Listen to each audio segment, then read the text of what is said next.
वक्रतुण्ड महाकाय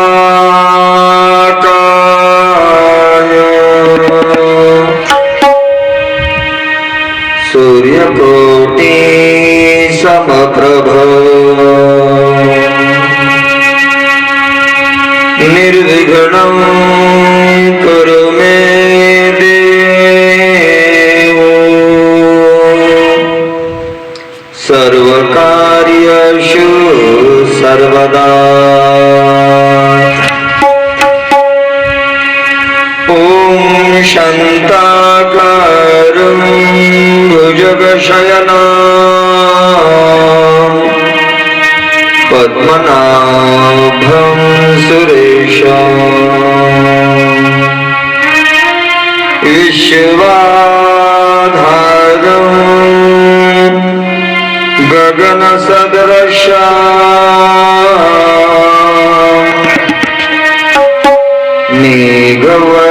मेघवर्णशुभंगं लक्ष्मीकान्तं कमलनयनं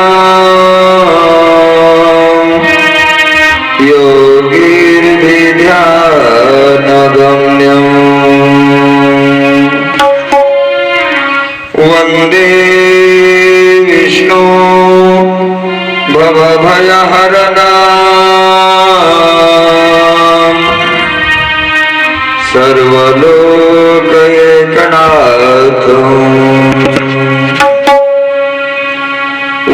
वसुदेवसुतं देवं कंसचाणूरमर्दनं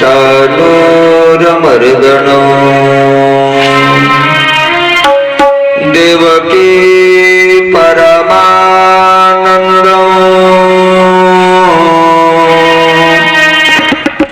कृष्णं वन्दे जगद्गुरु। गुरुर्ब्रह्मा गुरुर्विष्णु गुरुर्देवो महेश्वरा गुरु साक्षात् परब्रह्म तस्मै श्री गुरुवे नमः।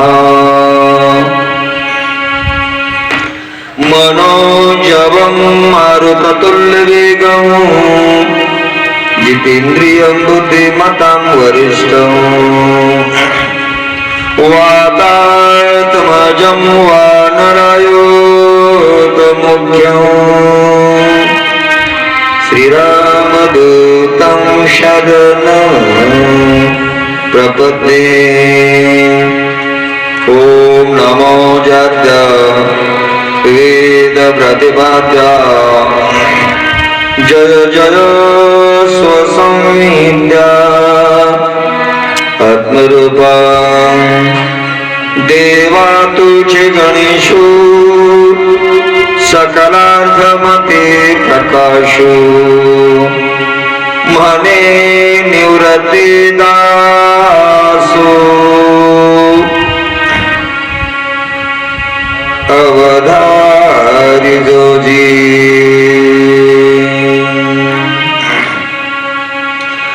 मराठा वंशाचे कुलदीपक स्वराज्याचे संस्थापक छत्रपती शिवाजी राजेचे नतमस्तक त्यांचे पायी वैराग्य मार्ग ते दुर्गम तो करुणिदा विलास सुगम जयाचे ब्रह्मचर्य निष्काम नमो सद्गुरु मोतीराम महाराज। दस्तापूर ग्रामी शुद्ध संस्कृती तेथे उगवले संस्कार गभस्ती जयास स्मरता कलिकाल नमते नमो सद्गुरु मारुती महाराज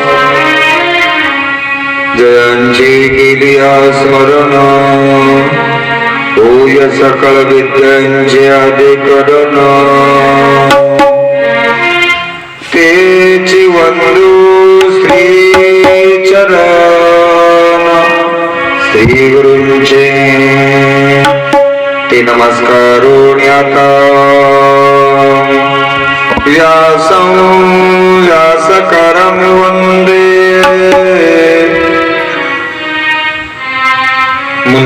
मुनिनारायणं स्वयं यतः प्राप्त कृपावलोका लोकामुक्ता कलिगृहात् यस्य तुण्डाश्रुतश्रुतो राजतीयमरसात्मका तमाच्युत कथा कुञ्ज सुकुजन्तं शुकं भजे श्रीधरं वन्दे श्रीधरयकपरायणं यस्यैव श्रीप्रसादेन श्रीधरयन् कृते कृता राधा भक्ति परिज्ञान ताभ्यां याच समन्विता तां श्री भागवतीं गाथा वन्दे युगलरूपिणी कृष्णमनारायणं वन्दे कृष्णं वन्दे व्रजप्रियं कृष्णं द्वैपायनं वन्दे कृष्णं वन्दे प्रथासुतं सच्चिदानन्दरूपाय ईशोत्पत्यादिहेतवे तापत्रय विनाशाय श्रीकृष्णाय वयं नमः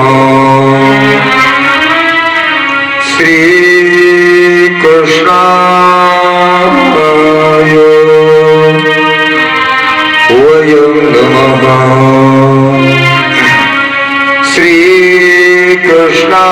श्रीकृष्णाय वयं नमः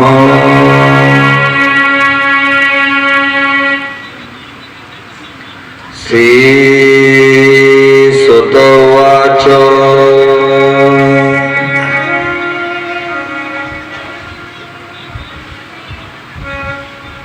एकदा राजाधिराजो परीक्षिती महात्मनः धनुर्द्यं मृगया विचरत वने गंगेच्या पावन तटावर ज्ञानसागर शिव अवतार भगवत स्वरूप शुकाचार्य जी गोस्वामी भगवान थोडा विको कमी कर माझा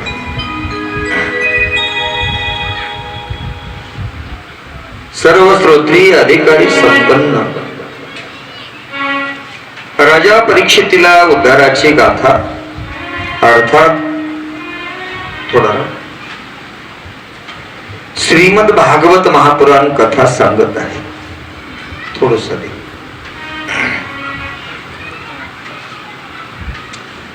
तोच प्रसंग नैमिषारण्यामध्ये सुतजी विद्वान सद्गुरु शौनकादी शिष्यवृंदांना कथा रसपान करत आहे.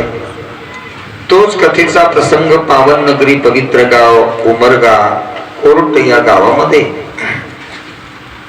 तुमच्यासारख्या विद्वान गुणवान भाग्यवान पुण्यवान श्रोत्यांच्या सानिध्यात माझ्यासारख्या सामान्य पामराकडून कथा विधित होत आहे. कथेचा प्रसंग कालच्या कथेमध्ये यद्देव चालू होता. मायबाप नैमिषारण्यामध्ये स्वतःचे विद्वान सद्गुरु शौनकादी शिष्यवृंदांना राजा परीक्षितींचं चरित्र सांगतात. प्रश्न केला शौनकांनी, गुरुदेव, ज्या राजा परीक्षितीने श्रीमद भागवत महापुराण श्रवण जीवनाच्या अंतिम श्वासापर्यंत केलं, ज्या राजा परीक्षितीला जीवनाच्या शेवटच्या काही 7 दिवसाच्या समयामध्ये शुकदेवांसारख्या ब्रह्मीभूत विद्वत साधूजनांची संगती घडली आणि त्या श्रवणाच्या माध्यमातून विमानस्थ वैकुंठाला जायला प्रत्यक्ष मिळालं, त्या परीक्षितीला शापाच्या वाणीच्या नंतर शुकदेवांची प्राप्ती तरी झाली कशी सांगा. गुरुदेव, तुमच्या वाणीतून कथा श्रवण करावी आणि ही आमची काया, ही आमचं आयुष्य, हा आमचा देह जीवन सफलतेच्या मार्गाने प्रवासाला लागावा, याच अपेक्षेने आम्ही आपल्याला विचारत आहोत. मायबाप, स्वतःचे विद्वान सद्गुरु नैमिषारण्यामध्ये सांगतात, हे शिष्यवृंदांनो,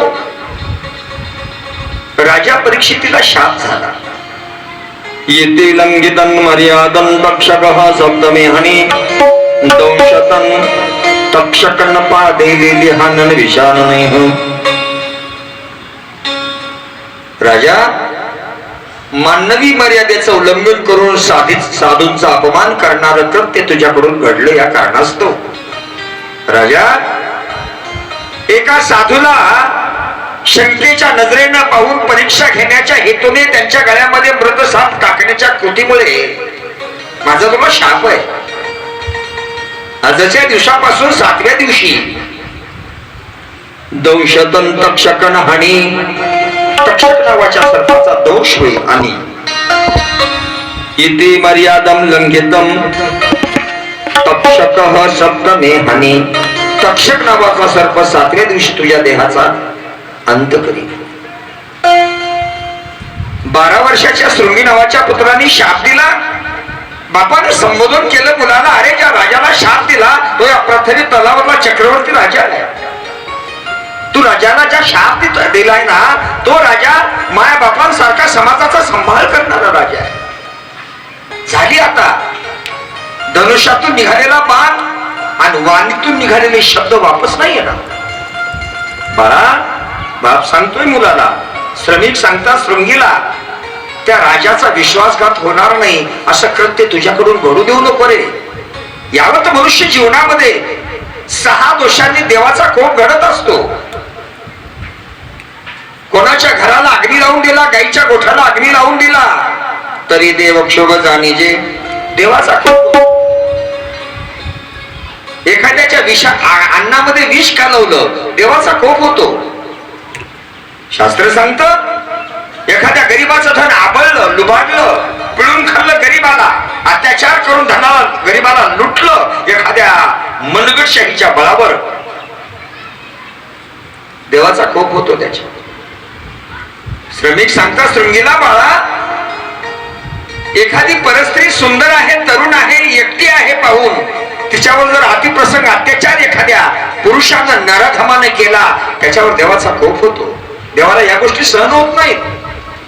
आणि जे 5वं कर्म तुझ्याकडून घडत आहे ते तुला सावरण्याची काही क्षणात काही वेळ संधी आहे. ते म्हणजे राजा परीक्षितीच्या पश्चात शाप दिला, माघारी शाप दिला. 7व्या दिवशी मला मृत्यू आहे असा शाप झालाय, त्याला माहिती नाही. आणि त्याचा जर मृत्यू झाला तर तुला त्या परीक्षिती राजाचा विश्वासघात केलेलं पाप लागेल, म्हणून जाऊन त्याला सावध कर. कोणाला? परीक्षितीला. म्हणजे तुला तो दोष लागणार ना विश्वासघाताचा. बापानं एखादा उपदेश करावा, बापानं एखादं मार्गदर्शन करावं, बापानं आपल्या लेकराला सन्मार्ग सांगावा आणि मुलानं ऐकावा, याच्यापेक्षा पुत्राचं उच्च जीवन दुसरं नाही. लक्षात ठेवा माझ्या तरुणांनो, या भारत देशाची परंपरा आहे, या माझ्या संतभूमी महाराष्ट्राची परंपरा आहे. आई वडिलांच्या आज्ञेचं पालन केलंच पाहिजे सत्पुत्रानं, हे आपल्या संतांनी सांगितलेली वाणी. सांगितलं श्रमिकांनी आणि शृंगीनं ऐकलं. परीक्षिती राजाला जाऊन सांगितलं, राजे माझ्या वाणीतून आपल्याला शापवाणी घडलीये. आजच्या दिवसापासून 7व्या दिवशी तक्षक सर्पाच्या दंशानं आपला मृत्यू निश्चित झाला. सावध रहा राजे. सांगितलं. शृंगीनं शृंगीचं काम केलं. मंडळी, राजा सुज्ञ होता, राजा तज्ञ होता, राजा जाणता होता. सांगू काय, एखाद्या समाजाचं नेतृत्व करणारा, एखाद्या देशाचं राजपद भूषविणारा हे तज्ञ असला पाहिजे. हे जाणता असला पाहिजे. तळागाळातल्या समाजाला सुख दुःखाच्या नजरेत पाहून त्याला दुःखातून बाहेर काढणारा असला पाहिजे. राजा तज्ञ होता. राजाने विचार केला, साधू तो दयाळू होते हे. मला जरी साधूनं शाप दिला असला तरी साधूनं माझ्यावर उपकार केले, 7 वर्षाचा अवधी दिला माझा मृत्यू मला सुखकर करण्यासाठी. साधू हे संधी देत असतात. आणि त्याच वेळेला राजा परीक्षितीनं स्वतःच्या जीवनाला उपदेशाची वाणी विचारली. पुरोहिताला विचारलं, ज्या राजगादीवर मी बसलोय ती राजगादी मला 7 दिवसाच्या मृत्यूपासून सावरेल का? उत्तर मिळालं नाही. त्याच वेळेला राजगादीचा त्याग केला परीक्षितीने. मी काल बोलता बोलता एक गोष्ट सांगायची राहून गेली. परीक्षिती राजानं 3 चुका केल्या होत्या. कोणत्या? साधूवर शंका घेतली 1, साधूची परीक्षा घेण्याचा विचार केला 2, आणि साधूवर परीक्षा घेतली 3. श्रमिकावर. या 3 चुकामध्ये आता 3 सुधारणा केल्या परीक्षित राजाने. कोणत्या सुधारणा केल्या?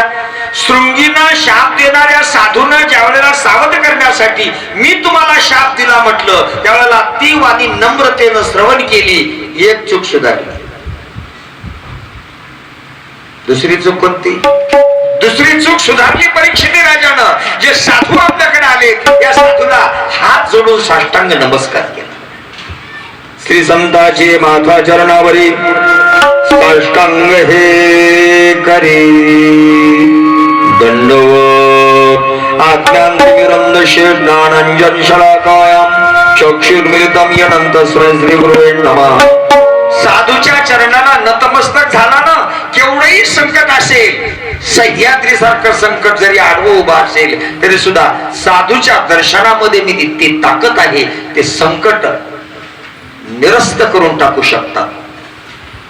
माऊली ज्ञानोबाईंच्या दर्शनाला एक स्त्री जाते, हातामध्ये चुडा भरलेला सौभाग्याचं वाहन भरलेलं, आणि माऊलीचं दर्शन घेते. हातातल्या सौभाग्याच्या बांगड्या वाजतात आणि माऊली आशीर्वाद देतात, सौभाग्यवती भव. त्यांनी सांगितलं, माऊली जिला तुम्ही सौभाग्यवती भव म्हणता तिचं सौभाग्य 4 जणांच्या खांद्यावर जाते हो स्मशानभूमीत. मंडळी ऐका ना, माऊली ज्ञानोबांनी डोळे उघडले आणि जाणाऱ्या प्रेताकडे पाहिलं आणि माऊलीला विचारलं, त्या स्त्रीला विचारलं, आई साहेब, साधू हे स्त्रीला आई या नावाने संबोधत असतात. आई साहेब, ते जाणारे तुमचे पतीच? हो माऊली. काय नाव त्याच? माऊली त्यांचं नाव सच्चिदानंद आहे. माऊली हसली. नाव सच्चिदानंद आणि मरतात हे समीकरण नाही लागत. जर नाव सच्चिदानंद असेल तर ते सत आहे, चिद आहे आणि आनंद आहे. ते निश्चित मरणारच नाही, मेले. माऊलीनं वाणी वापरावी आणि आणि 4 जणांच्या खांद्यावर जाणाऱ्या प्रेताच्या रूपातला सच्चिदानंद बाबा उठून उभा राहावा आणि माऊलीला त्यांनी साष्टांग नमस्कार करावा आणि त्या दिवसापासून त्यांनी संकल्प करावा, माऊली हे राहिलेला आयुष्य तुमच्या सेवेत सादर आहे. आणि मग माऊलीनं ज्ञानेश्वरी लिहावी आणि ती ज्ञानेश्वरी लिहिण्याचं काम सच्चिदानंद बाबाला द्यावं. उरलेल्या आयुष्यामध्ये ज्यांच्या हातातली पेन ज्ञानेश्वरीची अक्षरानं लिहू शकते एवढा साधूचा आशीर्वाद महान आहे मंडळी. 1212 उत्तरी जे टीका केली ज्ञानेश्वरी सच्चिदानंद बाबा लेखक झाला. ही संतांच्या आशीर्वादाची ताकद आहे. संतांचा आशीर्वाद घेतला, दुसरी चूक सुधारली परीक्षिती राजानं आणि परीक्षिती राजानं तिसरी चूक सुधारली. ज्या मायेच्या, ज्या मोहाच्या, ज्या आकर्षणाच्या मध्ये परीक्षिती राजा पडले होते त्या राजपदाचा त्याग केला, त्या पुत्रांचा त्याग केला, पत्नीचा त्याग केला, समाजाचा त्याग केला, धनाचा त्याग केला. राज्यं त्यक्त्वा वित्तं त्यक्त्वा पुत्रं त्यक्त्वा भार्यां त्यक्त्वा सर्व संग परित्याग केला मंडळी परीक्षिती राजाने. आणि ते परीक्षिती राजा गंगेच्या काठेला आले. एकांत वास गंगा स्नानी. लक्ष द्या जरा, वातावरण बघा, दृष्टीनं बघा. परीक्षिती राजा आता मोक्षाच्या अपेक्षेच्या वातावरणात प्रवेश करत आहे. हे पुण्यवान भाग्यवान श्रोतेजनांनो, राजा परीक्षिती आता उद्धाराच्या अपेक्षेच्या प्रांगणामध्ये प्रवेश करताय. आपण एकाग्र कटाक्षतेने ते दृश्य बघायचे, कानानं ऐकत आणि डोळ्यात. पवित्र गंगेचं पाणी खळा खळा खळा खळा खळा खळा खळा खळा खळा खळा खळा खळा खळा वाहते. या वाहत्या पाण्याच्या काठेला सुंदर स्वच्छ वाळवंटामध्ये परीक्षित राजा जातात. हजारो समाज पाठीमागे जातो आणि गंगेच्या काठीला बसलेली परीक्षित राजा परमेश्वराला प्रार्थना करतात. काय उद्धार पावेल, काही कृपा करेल नारायण. ऐसे सांगा तुम्ही संत जन, समाधान चित्त माझे. हे भगवान, या मनुष्य जीवनाच्या शेवटच्या 7 दिवसाची संधी मला साधून दिली. काय 7 दिवसामध्ये माझा उद्धार होऊ शकतो का? या 7 दिवसामध्ये मला वैकुंठ धाम प्राप्त होऊ शकतं का? तुझी भेट होऊ शकते का? मी काय केलं पाहिजे म्हणजे मला 7 दिवसामध्ये उद्धार होईल माझा? एवढी कृपा तुम्ही माझ्यावर कराल का? देवाकडे विनंती केली मंडळी. ज्या वेळेला देवाला अंतःकरणातली हाक मारल्या जाते ना, त्यावेळेला देव अंतःकरणातला आवाज ऐकत असतो. त्याला अंतःकरणाची भाषा समजते. अंतरीची घेतो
अंतःकरणातून परीक्षिती राजा परमेश्वराचा धावा करतात. नैनी निरलोटे नैनी निरलोटे कंठी प्रेम दाटे हृदय प्रगटे कृष्ण डोळे डबडबले पाण्यानं परीक्षितीची कंठ गदगदला अंतकरण सद्गदित झाला परीक्षिती राजाचा भगवान 7 दिवसांच्या आयुष्यामध्ये माझा उद्धार होईल का हे भगवान माझ्यावर अशी कृपा कराल का तुम्ही काही कृपा करील नारायण ऐशे सांगा तुम्ही संतजन करा समाधान चित्त माझे कोण एखादे साधू येतील का एखादे सद्गुरू भेटतील का मला आणि माझ्या जीवनाचा उद्धार करतील का अशी अंतकरणातून आर्त हाक मारली परीक्षितीने आणि त्या आर्त हाकेचा परिणाम सगळेजण बघा आता प्रत्यक्ष तुमच्या डोळ्याने तेवढ्या वेळा आला शीतल शांतीचा वारा उत्तर दिशेकडून गार हवा सुटली उत्तर दिशेकडून गार हवा सुटली आला शीतल शांतीचा वारा तेने सुख झाले या शरीरा गार हवा सुटली परीक्षित राजाची नजर गेली उत्तर दिशेत काय कारण असेल हवा कशाची असेल गार हवा आली उत्तर दिशेत राजा परीक्षिती बघतात मंडळी हजारो समाज पाठीमागचा बघतो त्या हवेमधून सुगंध दरवळला उत्तर दिशेकडून हवा येते का त्या हवेतून सुगंध दरवळतो ऐका ना जरा परीक्षिती राजा त्या हवेकडे बघत असताना त्या सुगंधित शीतल हवेमधनं सुंदर प्रकाशाचा झोत दिसत होता पांडुरंग कांती दिव्य झळकते रत्न किळ फाकते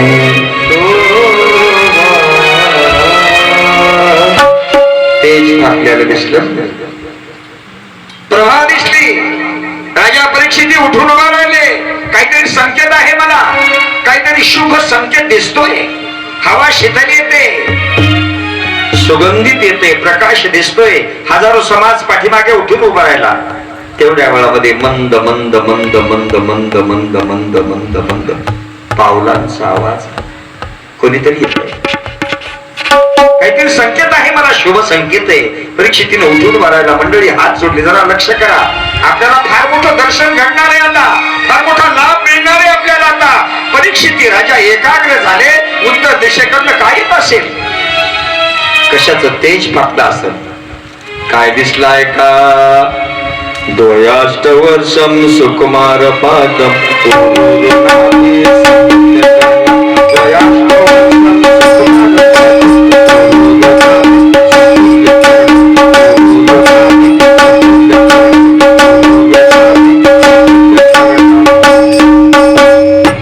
दोयाष्टवर्षं सुकुमार पादम 2-8 वर्षाची एक मूर्ती दिसली समोर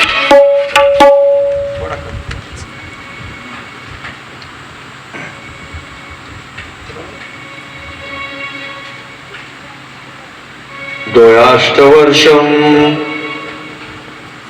2-8 वर्षाची एक मूर्ती दिसली 2-8 म्हणजे किती विनायक महाराज 8-2 8-2 16 वर्षाची मूर्ती दिसली दोयाष्ट वर्षम सुकुमार शुकदेव ज्या दिवशी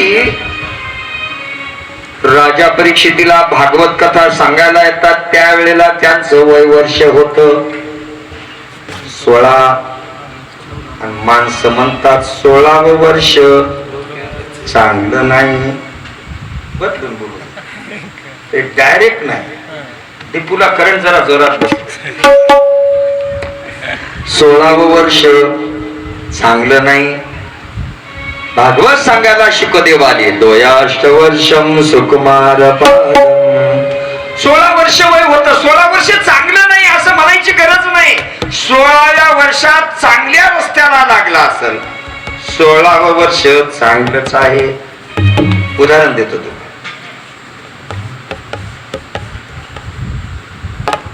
इंग्रजाच्या पारतंत्र्यामध्ये गेलेला माझा भारत देश ज्या वेळेला स्वातंत्र्य लढाई करण्यासाठी एक एक स्वातंत्र्य सैनिक समोर येत होता, त्यावेळेला या देशाचा एक तरुण तडफदार स्वातंत्र्य सैनिक लाखो भारतीय नागरिकांना स्वातंत्र्य मिळवण्याच्या अपेक्षेनं समोर येतो आणि लाखो भारतीय नागरिकांना ललकारी देतो. तुम मुझे खून दो मैं तुम्हें आजादी दूंगा. या देशाचं तरुण स्वातंत्र्य लढवय्या योद्धा नेताजी सुभाषचंद्र बोस त्यांचं नाव. ज्या दिवशी नेताजी सुभाषचंद्र बोस भारतीय नागरिकांना इंग्रजांच्या पारतंत्र्यातून स्वातंत्र्य मिळवण्याच्या अपेक्षेनं काही मागणी करतात की तुम मुझे खून दो मैं तुम्हें आजादी दूंगा, त्यावेळेला नेताजी सुभाषचंद्र बोस वय वर्ष होत मंडळी 16. चांगलं नाही वर्ष, चांगलं नाही काही. हे वय खूप चांगलं आहे मंडळी. लक्षात ठेवा. निजामशाहीच्या कुतुबशाहीच्या आदिलशाहीच्या अराजकतेमध्ये ग्रासलेला महाराष्ट्र होता आणि त्यावेळेला या महाराष्ट्राला 2 जिजाऊ मिळाल्या. त्यातली एक धुरंधर निर्माण करणारी रणरागिनी माता जिजाऊ यांच्या उदराला एक सत्पुत्र जन्माला आले. त्यांचं नाव होतं छत्रपती शिवाजी महाराज.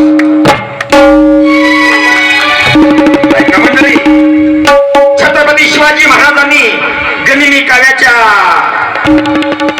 युद्ध नीतीनुसार मावळे तयार केले आणि मावळ्याच्या संख्येमध्ये एक एक एक एक एक एक एक एक किल्ला सर करण्याचा प्रयत्न केला आणि पहिलं